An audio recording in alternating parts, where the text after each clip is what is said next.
자, 오늘은 건강체력평가 제2편으로 넘어가서 형태, 체성분의 측정과 평가 편이 되겠습니다. 형태편은 좀 뒤에 다루기로 하고, 체성분의 측정과 평가, 그리고 그 뒤쪽에 나오는 체지방량의 측정과 평가, 비만과 이어져 있기 때문에 여기에 관련된 분야를 먼저 하고, 그 다음에 나중에 그 형태의 측정과 평가편을 진행하도록 하겠습니다. 자, 오늘 여기에서 이제 다룰 것은 비만도의 측정과 평가가 되겠는데요. 자, 여러분 비만에 대해서 굉장히 관심이 많고 전 세계인들이 이 지구비만이라는 말이 있어요. 지구비만. 자, 이 말은 무슨 말이냐면, 글로벌이라는 말과, 그 다음에, obesity라고 하는 말이 합쳐진 말이에요. 그러니까 요즘에 가끔 그 젊은 사람들한테 그 신조어라는 것들이 자꾸 만들어지고, 그리고 오래전에 사용했던 용어들이 지금 막 사라지고 그런 그 굉장히 빠른 그 시대적인 변천의 과정에서 지금 우리가 살고 있는데, 이 지구비만이라는 말도 사실은 지금부터 한 10년 전에 나왔던 신조어인데, 그렇게 유행하지 못하고 사라진 말이기도 해요. 글로벌의 말은 지구라는 뜻이고, 오비시티는 비만이라는 뜻을 가지고 있어서, 글로비시티라는 말이 탄생을 했어요. 근데 이게 이제 학계에서 그렇게, 전문적인 그 용어로서 활용이 되지 못하고, 좀 소멸된 감은 있지만, 저는 이 글로비시티라는 말이 굉장히 와닿는 그런 신조어라고 생각이 듭니다. 그러니까 지금 전 세계 지구가 비만으로 지금 굉장히 고통받고 있다, 그런 의미를 가지고 있어요. 물론 이제 일부 국가에서는 아직도 이제 굶주리고 사는 그런 소수의 나라들이 있지만, 전체적인 맥락에서 볼 때는 글로비시티라는 말이 맞는 말이 아닌가, 그런 생각을 했습니다. 자, 우리가 이제 비만도를 측정하고 평가하기에 앞서서 먼저 비만이라는 것이 무슨 말인지에 대해서 우리가 좀 정의를 내릴 필요가 있죠. 한자로는 살찔 비찰만 그런 뜻으로 되어 있는데, 그러니까 몸에 살이 꽉 쪘다 이런 의미로 이제 비만이라는 말을 한자어로 표현했는데, 사실은 비만이라는 것이 꼭 살이라는 개념으로 표현을 해서 정확한 게 아니죠. 살이라는 것은 골격근도 있고, 그리고 실제 지방도 포함되어 있기 때문에 정확한 정의는 아니지만, 일단 살이 많다는 것은 아마 조금 접근하기 쉬운 말이 아닌가 그런 생각이 들어요. 하지만 우리가 구분할 때 비만과 구분되는 게 뭐가 있냐면, 과체중이라는 말을 우리가 또 쓰고 있죠. 보통 이제 overweight 이렇게 표현하고 있는 그 용어인데, 이 과체중이라는 것은 신장에 비해서 체중이 많이 나간다는 것을 이제 의미하는 거잖아요. 그러니까 살이 찌긴 쪘는데 과연 어떤 살이 쪘느냐, 근육이 많이 쪘느냐, 아니면 지방이 많이 쪘느냐, 이렇게 구분 지을 수가 있는데, 일단 신장에 비해서 살이 많이 쪘다는 것은 체중이 넘어섰기 때문에 이제 과체중이라고 표현되는 것이고, 과체중이라고 평가가 된다고 하면 이 사람들은 좀 더 정확한 검사를 해서 어떤 것이 많이 차 있는지를 검사를 해서 우리가 비만을 이제 측정하고 평가를 내리는 것이죠. 자, 우리가 이제 비만에 대해서 지금 비만도에 대해서 얘기를 하고 있는데, 사실 전에도 제가 이제 몇 번 말씀을 드린 것 같은데, 비만에 대한 연구가 어떻게 시작이 되었을까? 이게 여러분 되게 궁금하시죠? 자, 비만의 연구는 언제부터 본격적으로 시작이 됐을까? 대충 보면 1960년대부터 현재까지, 그렇죠? 현재까지도 비만에 대한 연구는 계속되고 있다, 이렇게 볼 수가 있어요. 자, 그러면 비만의 연구를 1960년대 때부터 시작을 했는데, 과연 비만에 대한 연구를 누가 했을까? 생리학자가 했을까? 아니면 과학자가 했을까? 아니면 영양학자가 했을까? 여러분 궁금하시죠? 사실 비만에 대한 본격적인 연구를 시작한 것은 아이러니컬하게도 보험회사에서 시작된다는 점이 굉장히 모순된 그런 얘기인데, 실제 1960년도 때면 여러분 에어로빅이라는 말 아시죠? 에어로빅. 이 에어로빅이라는 말 우리가 지금 자주 쓰고 있지만 사실 이 에어로빅이라는 말도 1960년도에 누구죠? 앨리스 쿠퍼라는 사람이 처음 이 에어로빅이라는 말을 쓰기 시작을 했었으니까 아마 이 에어로빅이라는 말은 우리가 얘기할 때 뭐 다이어트나 비만 관리라든가 체중 관리 뭐 이런 쪽의 개념으로서 생각하기도 쉬운데 사실 그 당시에 앨리스 쿠퍼가 주장했던 에어로빅이라는 것은 뭐였냐면 체력을 단련시키기 위한 일종의 방법, 메소드에 불과했었거든요. 그게 이제 오늘날 이제 여러 가지 형태로 이제 쓰게 되는 것이 이제 에어로빅인데 어쨌든 이 비만에 대한 연구는 보험회사에서 처음 시작했다는 것을 좀 기억해 둘 필요가 있어요. 지금 여러분 메트라이프라고 하는 보험회사 혹시 알고 계실지 모르겠는데 메트라이프의 전신인 그 메트로폴리탄이라고 하는 미국의 유명한 보험회사가 있는데 그 보험회사에서 자기한테 보험을 든 사람들이 역학조사를 해보니까 주로 뚱뚱한 사람이 많았고 그리고 다른 사람들에 비해서 평균적으로 수명이 짧다는 것을 이제 발견하게 된 거죠. 보험회사에서 보험을 좀 넣고 오래 살아야 되는데 보험 넣자마자 바로 죽거나 짧은 시간 내에 보험 넣고 보험금을 타가면 보험회사에서 당연히 손해를 보겠죠. 그러니까 이제 보험회사에서 그런 연구를 하기 시작한 거예요. 그래서 자기 보험회사에 든 사람들을 조사를 해보니까 대체적으로 뚱뚱하였다는 거죠. 비만한 사람들이 많았고 그로 인해서 우리가 연구를 해보니까 비만인 사람들이 여러 가지 질병에 노출될 확률이 크다. 그렇죠?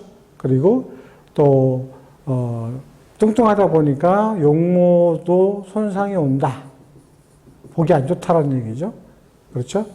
그러니까 또 행동도 이렇게 부자연스러우니까 행동도 이제 부자연스럽다는 거죠. 그래서 불편함이 초래된다. 여러 가지 이유로 이런 이유로 조기 사망에도 이를 수 있다. 뭐 여러 가지 이런 이유를 들어가지고 보험회사에서 그때부터 이제 캠페인을 벌이기 시작한 거죠. 오래 살려면 어떻게 해야 된다? 몸매, 체중 관리를 해야 된다. 뭐 이런 아이러니컬한 그런 이유에 의해서 보험회사에서 비만에 대한 연구를 시작했다. 뭐 이렇게 얘기를 할 수가 있습니다. 자, 비만이라는 단어하고 그 다음에 비만증이라는 단어가 있어요. 자, 비만과 비만증은 어떠한 그 차이가 있을까요? 자, 비만이라는 것은 단순하게 체중이 많이 나간 상태, 살이 꽉 찬 상태를 의미하는 것이 굉장히 광의의 개념으로 큰 용어이죠. 해석을 할 수가 있을 것 같은데 비만. 근데 비만증이라는 것은 주로 무슨 얘기를 하냐면 내장 지방이 꽉 찬 상태를 우리가 뭐라고 표현하냐면 비만증이라고 표현을 하는 거예요. 이런 비만증은 어디에서 유래가 되냐면 먹는 것은 똑같지만 뭐예요? 신체 활동이 부족해서 생기는 그런 병으로 많이 인식이 됐기 때문에 생활 습관병이라는 말 또는 뭐 현대병이라는 말로 변천되면서 이게 사용이 됐던 거죠. 자, 오늘날에는 이 비만증을 어떤 말로 표현하고 있냐면 운동 부족증 이런 말 들어보셨죠? hypokinetics 이렇게 표현하기도 해요. 자, 이런 운동 부족으로 인해서 생기는 여러 가지 질환들을 우리가 뭐라고 표현하냐면 대사증후군 이런 말 들어보셨죠? 대사증후군을 예전에는 뭐라고 하냐면 X증후군이라고 표현했었어요. 어디에서 원인이 오는지 정확하지 않고 여러 군데서 오기 때문에 그 원인을 잘 몰랐던 거죠. 원인이 너무 다양해서 X증후군이라고 표현했던 것이 바로 오늘날 비만증이라고 이렇게 얘기를 할 수가 있습니다. 따라서 비만과 비만증의 개념은 조금 다르게 그 해석이 되고 있다는 것을 우리가 알아야 되겠죠. 자, 이번에는 책의 순서에 의해서 체질량 지수에 의한 비만 판정법이라는 게 나와요. 체질량 지수에 의한 비만 판정법. 자, 체질량 지수는 여러분이 너무 많이 귀가 따갑게 들어온 말이죠. BMI 이렇게 쓰고 Body Mass Index. 인덱스라는 것은 지수라는 것을 뜻하는 거잖아요. 그래서 신체의 질량을 나타내는 지수다. 그래서 우리말로는 체질량 지수다. 이렇게 표현하는 거예요. 자, 비만을 판정하는, 비만을 측정하는 방법은 굉장히 많아요. 나중에 이제 다음 편에서 이제 비만을 측정하는 방법에 대해서 소개를 할 건데, 아마 가장 일반적으로 많이 사용되는 간단한 방법이 이 체질량 지수를 이용하는 BMI법이 아닌가 이렇게 생각이 듭니다. BMI 지수는 보통 세계보건기구에서 보면 5단계로 구분이 되어져요. 5단계. 여러분이 이제 그 텍스트를 보면 그 5단계로 나눠진 것을 볼 수가 있는데, 일반적으로 BMI를 이제 구하는 공식부터 말씀드리면, 체중을 뭘로 나눈 비냐면 신장의 제곱으로 나눈 비가 바로 BMI 지수예요. 체질량 지수가 22에서 23 정도가 됐을 때 가장 이상적인 체중, 가장 표준 체중이라고 이렇게 근거를 잡고 있고, 만약에 25 이상이라고 하면 이걸 뭐라고 표현하냐면 과체중이다 이렇게 표현해요. 오버웨이트. 그리고 30 이상이 넘어갔을 때 그때서 우리가 이제 이것을 비만이다라고 이렇게 표현하는 거죠. 그래서 이런 기준을 가지고 체질량 지수를 가지고 비만을 판정하는 그런 방법이 바로 이 체질량 지수를 활용하는 방법이에요. 자, 그런데 이 체질량 지수를 가지고 비만을 판정할 때 유의할 점들이 있어요. 유의할 점. 잘 아시는 내용이겠지만, 자, 이건 단순히 체중을 가지고 신장의 제곱으로 나눈 비이기 때문에 뭐가 문제가 되겠어요? 당연히 체중이 문제가 되는 거죠. 체중.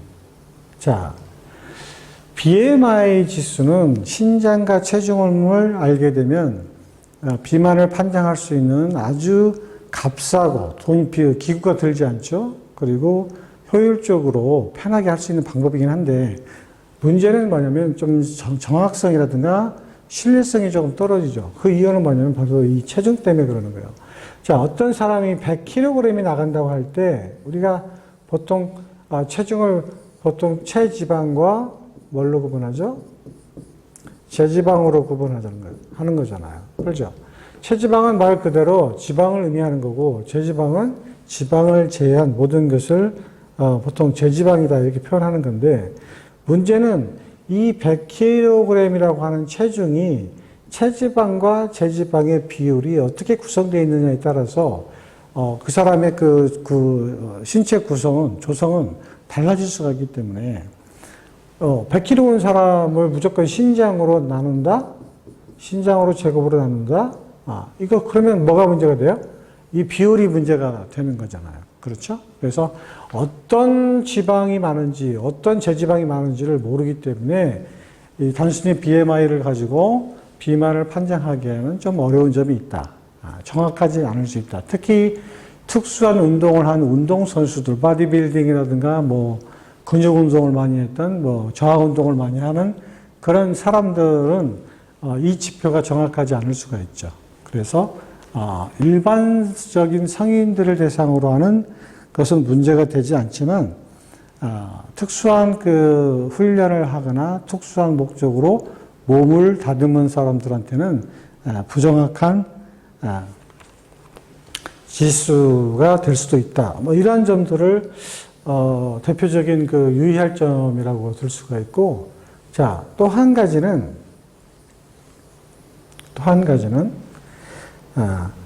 이 체질량 지수를 가지고 측정을 할 때 서양인하고 동양인하고 비교를 해보면 일치하지가 않아요.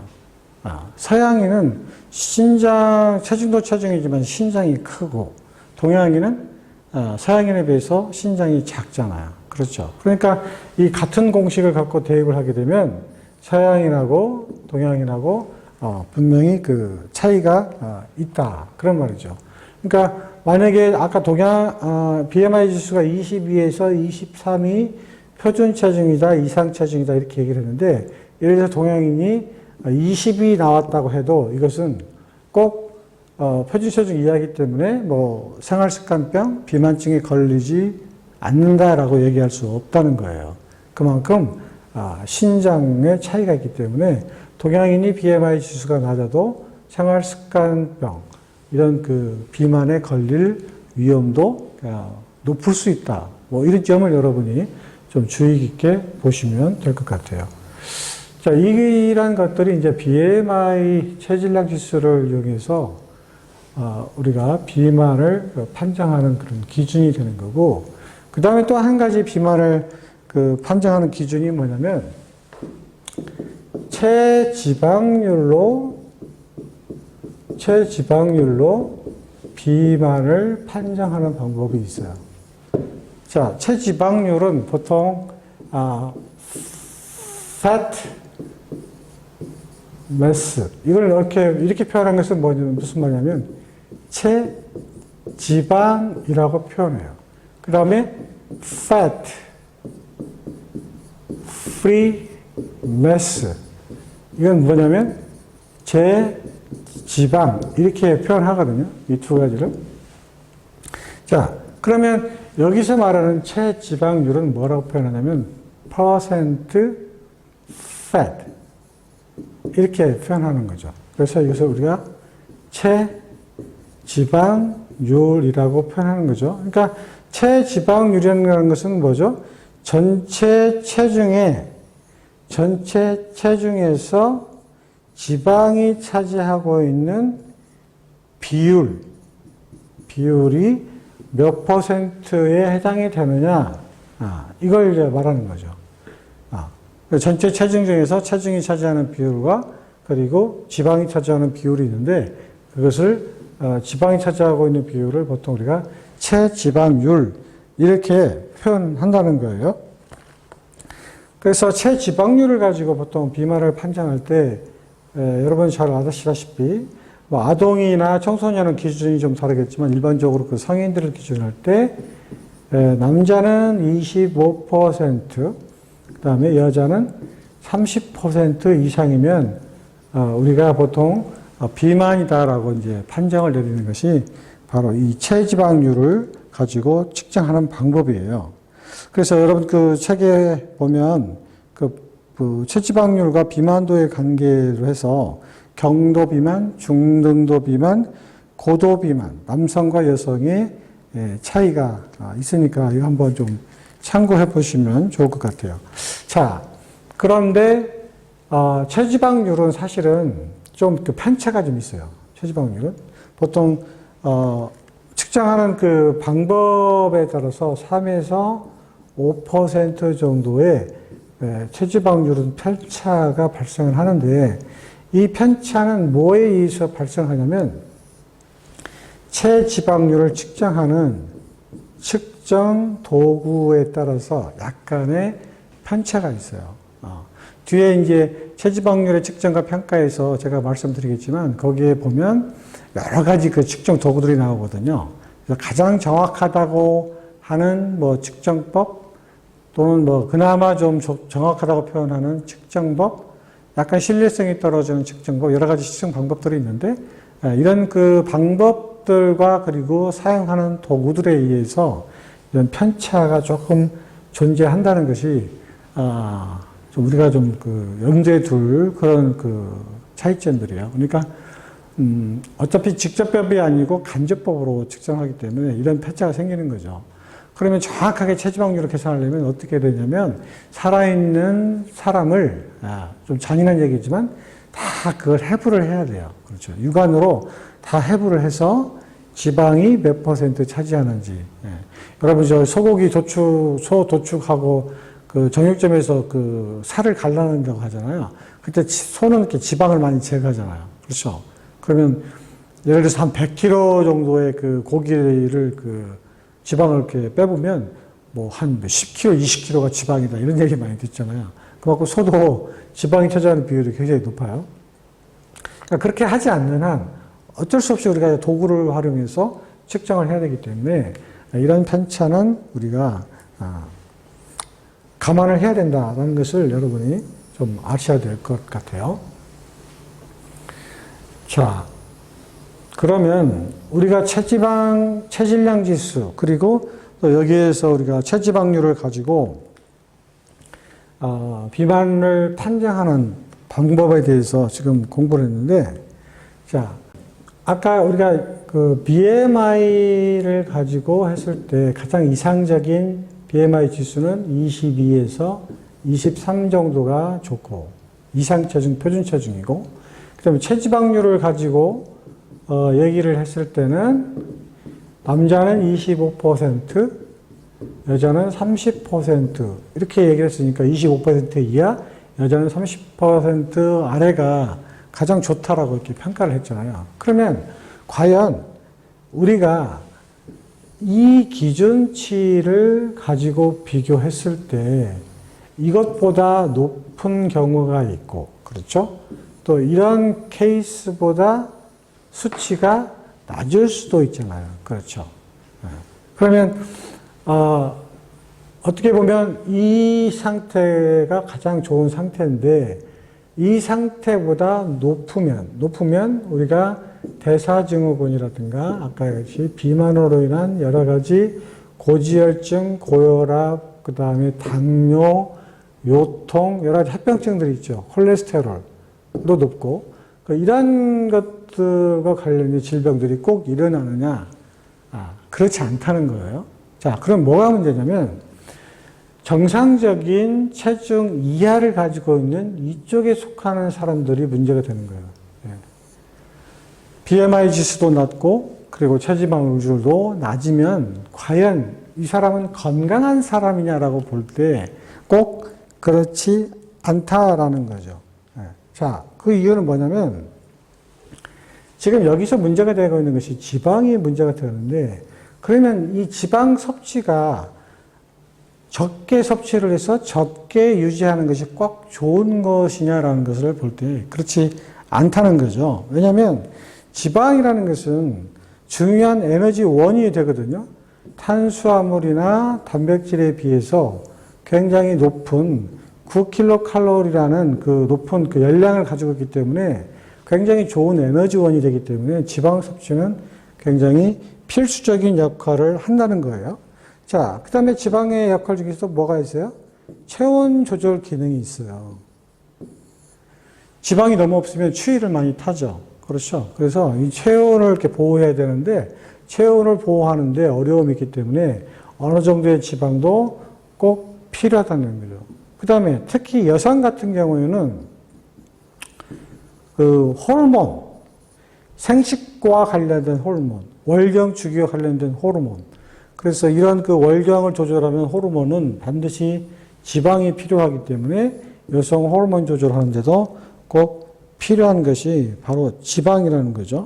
자, 이러한 몇 가지 그 이유만 보더라도 또 지방이 없으면 맛이 안 나잖아요. 그래서 맛을 내는 기능도 가지고 있고. 그렇죠. 그래서 이런 지방이 반드시 낮은 것만이 좋은 것이 아니기 때문에 너무 높아도 문제가 있지만 너무 낮아도 뭐에 걸릴 확률이 높다? 질병에 노출될 확률이 높다. 그래서 너무 낮은 체지방률도 문제가 될 수 있다는 거예요. 자, 결론적으로 말씀드리면, 지방이 적으면 적을수록 좋다라는 말은 꼭 맞는 말은 아니다. 적정량의 지방을 가지고 있는 것이 굉장히 중요한 거기 때문에 가급적이면 BMI로서는 22에서 23 지수를 유지하도록 하고, 체지방률로 봤을 때는 25%나 30%가 넘지 않도록 유지하는 것이 굉장히 중요하다. 이렇게 결론적으로 말씀을 드릴 수가 있을 것 같네요.